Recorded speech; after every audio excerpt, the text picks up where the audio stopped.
Talking to Mr. Michael Williams, Mr. Cole, and Mr. JThrealkill. And let's start off with you, Mr. Williams, by having you to make some statements in reference to your organization or mentoring or however you wish to approach it over the next couple of minutes. All right. Thank you, Dr. Haney.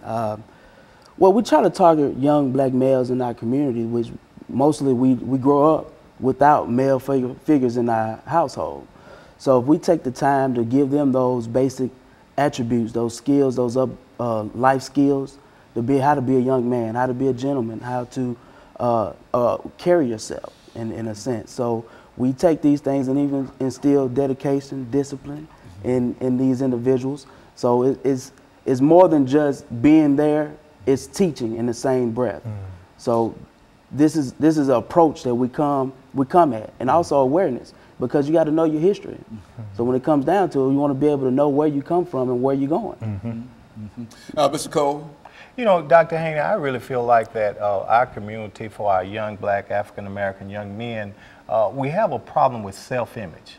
Our young men grow up, they don't really know about self. We're talking about self-image. We're talking about self-esteem, self-awareness, self-development. And that comes from the home. And that comes from being able to watch a man in a home, or watching other men that you may look up to, or as a role model, and to develop your own personality. And it just seems like there's not enough of that. There's not enough character building. And one thing the Unique Gents try to do is to build character in young men and help them to understand how to carry themselves. And there's so many topics that these young men we can talk about in our mentoring sessions, because these young men need to know that how to treat a woman. The young men need to know how to carry themselves. And a lot of these things that you see in the news currently are things that we're trying to teach our African-American young men. And what helps us be able to teach them is that when they do see it on the news and it's actually happening,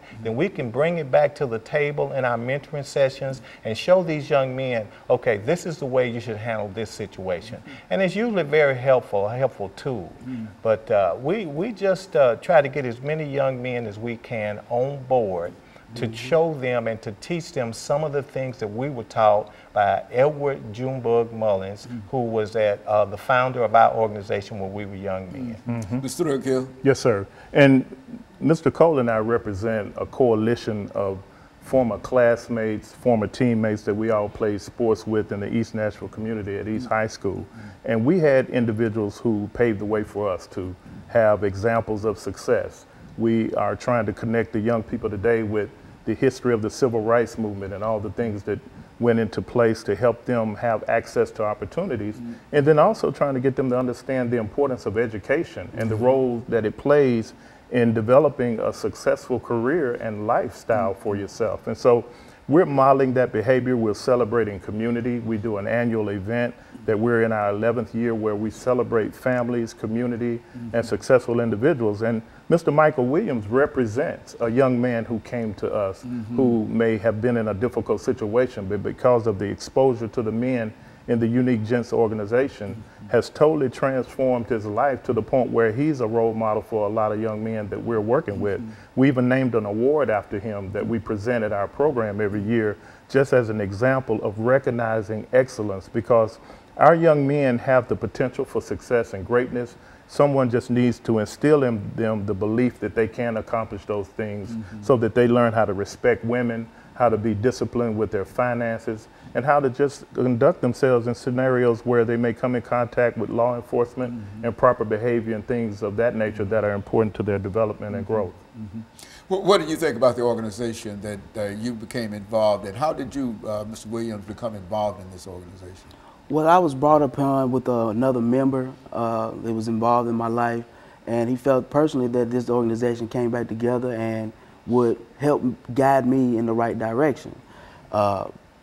I personally came into the organization with an open mind, knowing that I needed something in life, not knowing at the time what it was. But you needed but I needed something, because I was left, like I said, I was out in the community, left to my own demise, doing whatever I thought was okay.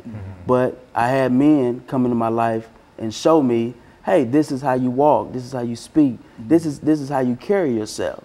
But before that, I was out there loose-minded, had no guidance. So, but I was also able to get some awareness. So I had certain qualities within me that just needed a little nurturing, and they grew. They put the blocks in the right place. And they were able to recognize the potential that you had as soon as you became involved. Is that right, what you do, Mr. Cole? That is, and I'd like to just say a little bit about how we came about as Unique Gents. As well, about 40 years ago, there was a social club put together at Douglas Community Center, and it was put together by Edward Mullins. And what happened was we were a social club that was performing all around the state of the Nashville area in various talent shows. And from the very beginning, we were named the Unique Gents. And in that organization, where our founder was Edward Mullins, we found different ways of spending our time other than just being out and being loose, like Michael was just talking about, and being idle. We were able to be in an organization that taught us how to do various things in the community. We did a lot of community service work. We did a lot of things in the community center. And so it showed us by doing volunteer work and by being busy doing things, it really, Dr. Haney kept us out of trouble when we were young. Mr. JThrealkill, how did you become involved with the Unique Gents? Well, I grew up in East Nashville, and so I was aware of the Unique Gents and the performances that they did. And so at Mr. Mullins' untimely passing, the gentlemen came together and rededicated themselves to continuing his legacy through community service, through working with youth, working with seniors, and that type of thing. And so I was honored that they asked me to become a part of this reinvigorated group of men who were dedicated to working in the community. And so they asked me to be vice president, and it's been an exciting opportunity to have an impact on our communities that we grew up in.